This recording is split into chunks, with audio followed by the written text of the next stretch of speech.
At sa ating international news, mga ka-Stardation, nagpadala ang Iran ng proposal sa Estados Unidos sa pamamagitan ng tagapamagitan nito sa Pakistan na naglalayong wakasan ng giyera sa iba't ibang panig ng Middle East.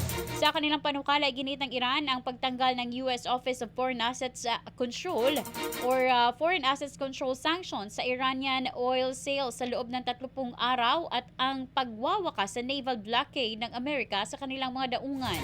Ayon sa mga ulat, kabilang sa hiling ng Iran ang pamamahala sa Strait of Hormuz sakaling maisakatuparan ng US sa mga particular na commitment na hindi tinukoy pa.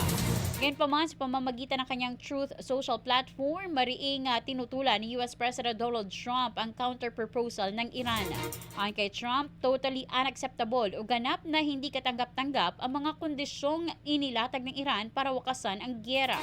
Nagbabala rin ng Iran na hindi ito magpapapigil sa pagganti laban sa anumang bagong pag-atake ng Amerika at hindi papayagan ang pag-deploy ng mas maraming foreign warships sa Strait of Hormuz. Sa isang pahayag, binigyang diin ni Iranian President Masoud Pezeshkian na hindi sila yuyuko sa kalaban at ang pakikipagdialogo o negosasyon ay hindi nangangahulugang pagsuko o pag-atras.